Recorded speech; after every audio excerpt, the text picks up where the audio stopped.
People, what up? Welcome back to another balance update video. Y'all already know what we do. We read the cards changes and we talk about them, man. So y'all be sure to like and subscribe. I'm on the road to 2K, so I'd appreciate if you could help me out with that, man.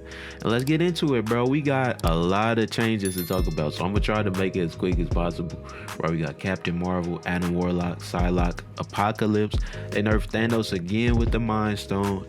And then we got all the Guardians, right? So this should be exciting, man. Let's get straight into it, yeah. So what did they do to Captain Marvel?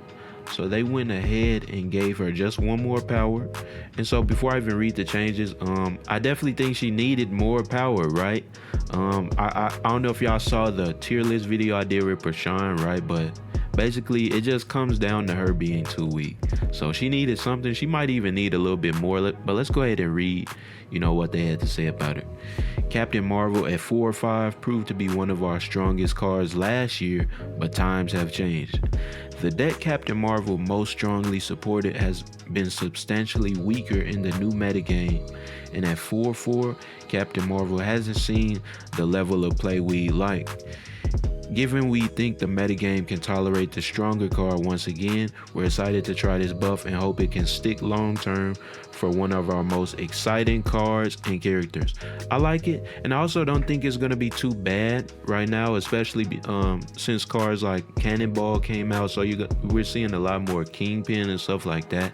So even her ability, going up against a deck like that is not even going to be that strong. And also, they power creeped a lot of cards. They changed Shang-Chi, right? They gave a lot more cards more power. So she definitely needed something as well, man. I agree with this. I like it. Y'all let me know what y'all think of Captain Marvel, because we on to the next card, and it's that boy Apocalypse. So this is interesting, man. So they just took away 2 power from him. And so I just want to talk about something before I read what they have to say. I do think discard decks have been starting to get out of hand.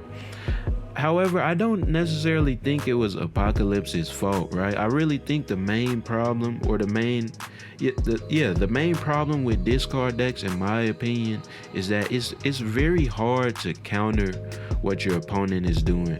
I remember Kyle, one of my subs, he was telling me, right, obviously you can stop all on reveal stuff with Cosmo and then maybe Mystique, but again, right, that's only three power on the 3rd turn and then 0 power on the 4th turn, unless you play it with another 1-cost card, your Mystique with a 1-cost card after that, right? But it's just not enough power. On top of that, that really restricts what you can do as well, right? If you got Spectrum, you're only going to be able to play it where those 2 are not. And it's just like, it's really hard to, I really feel like Hela is the problem with discard decks, right? But let's go ahead and read what they had to say. Discard decks have moved from the middle to the top of the metagame over the last month, fueled by some strong and exciting new releases. We want discard to be a great deck, but it's just a hair too strong. Apocalypse is the single best performing card in the dedicated discard archetype, so we're taking a little bit of his base power.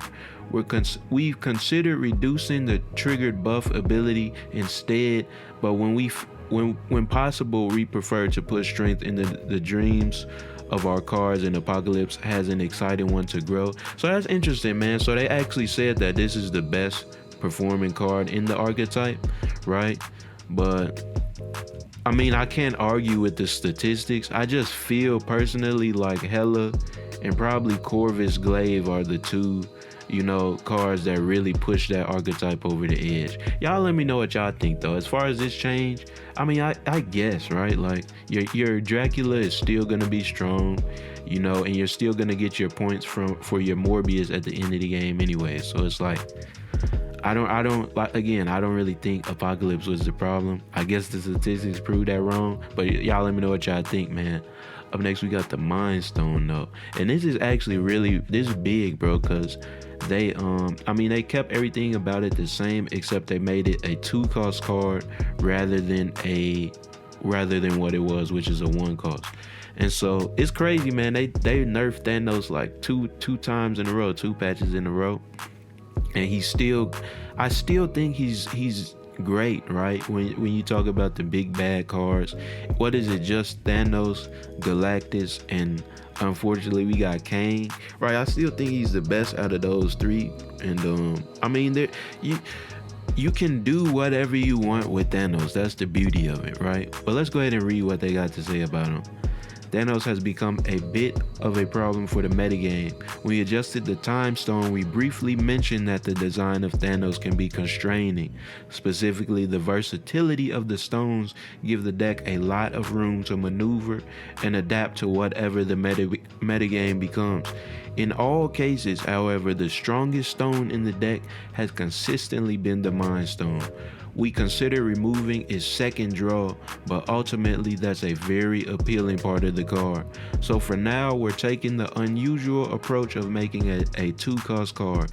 We don't think this is likely to fully solve the Thanos problem, but hopefully it meaningfully addresses the archetype while we investigate a wider range of solutions. So they really just having the issue nerfing this dude, man. If y'all have any ideas of what you would do if you were the devs to nerf Thanos, y'all let me know in the comments. I'm interested. Obviously they also touched Psylocke.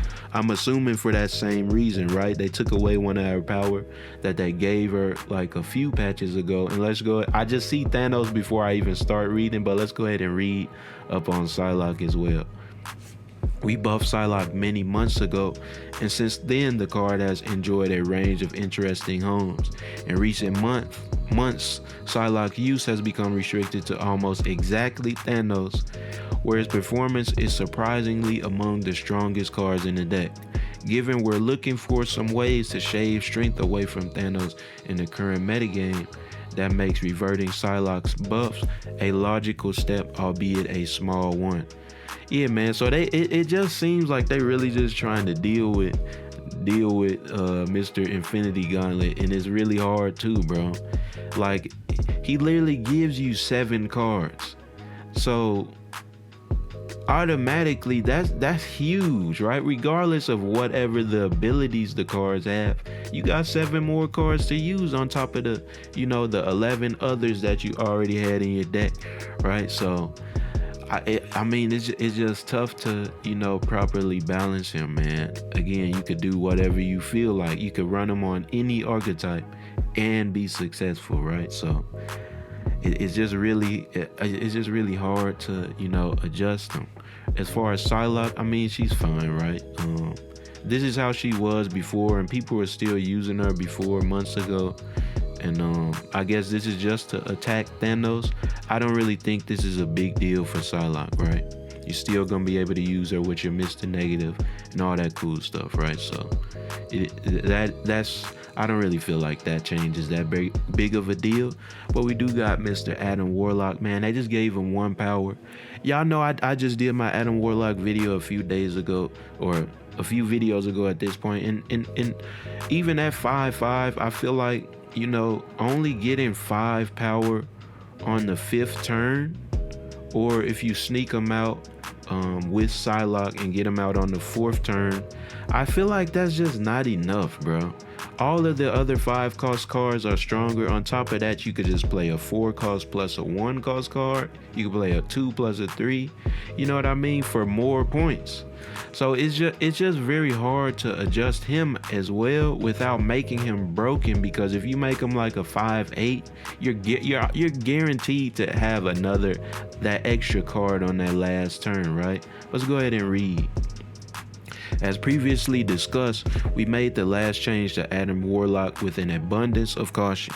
Since then, we've seen it was a very minor improvement for a small number of decks, so we're going to push on a little bit more.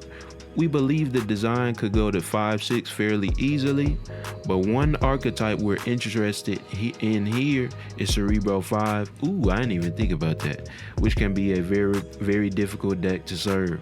So we're trying the smaller buff to see how that goes. None of this is to say we won't pursue other costs or more dramatic rework later, but for now we're going to try nudging things more softly. That's actually huge, man. Obviously on Cerebro 5 you can run Lizard, Dr. Doom, Cerebro Mystique, right? Polaris, Spider-Man. And so I'm just trying to think, if you put him on turn 5, what would you do rather than putting like Lizard plus Polaris, Lizard plus Spider-Man? It's tough, man, but I mean, that's a cool way to use them, especially if you find that you get the advantage, get those extra 2 cards on the last turn. But y'all let me know what y'all think of Adam Warlock, man. I still do think he is kind of too weak, but I mean, we gonna find out. And last but not least, we literally have all of the Guardians. So did they even provide reasoning for that? They didn't. What? Hold on. Okay, so they got the reasoning right here, and then I'm gonna actually scroll back up to the top where we can see all of them. Most of the Guardians of the Galaxy have struggled to keep pace with even the early series metagames, as their risky abilities don't offer quite enough compared to alternatives. In addition to boosting their total power potential, we're taking the opportunity to try lining their buffs up on the same power gained, rather than having difficult combinations of power for each card. Interesting. So let's go ahead and scroll back up. So I want to click on it and look at it right here. Right, so it's interesting, man, because as y'all can see from the arrows, it's really only a buff for Gamora and Star-Lord, because if you miss, right, first of all, Star-Lord stays the same strength that he was previously, and Gamora is stronger if you miss, right? She doesn't change if you hit, right? It's still gonna be 5-12, whereas Rocket, Groot, and Drax are weaker if you miss, right? But so the way how you were using them before anyways was right with a Daredevil, Storm, Jean Grey type of deck. I don't even have Jean Grey, so I haven't been able to make a video with all of them, you feel me? But that was the way you were going to be able to use them before. So I mean, if you look at it that way, it's a buff, right? Because on that type of deck, you're guaranteed, you know what I mean, you're guaranteed to hit them, right? You run them plus you know, a card like Negasonic, Teenage Warhead, right? Get that extra Guardian in that Jean Grey lane, right? You put Mojo in there, you're gonna be able to run some cool stuff, man. Jeff, Professor X, it's definitely cool, man. But like I said, man, I really only like it 100% for Star-Lord and Gamora. It's cool that Rocket is now like 1 with the potential for 5. Groot is like, what is that, 7? And then Drax is 9. But I mean, you're still gonna be using them the same way, right? They're just gonna be slightly better. But I think that's gonna be it, y'all. What was your favorite change? What was your least favorite? What do you like? What do you disagree with? Y'all feel free to let me know down below, man. And as always, y'all be sure to like, comment, and subscribe. Like I said, man, we on the road to 2K subs. So I appreciate you guys for watching, and I'll see y'all next time. Yeah.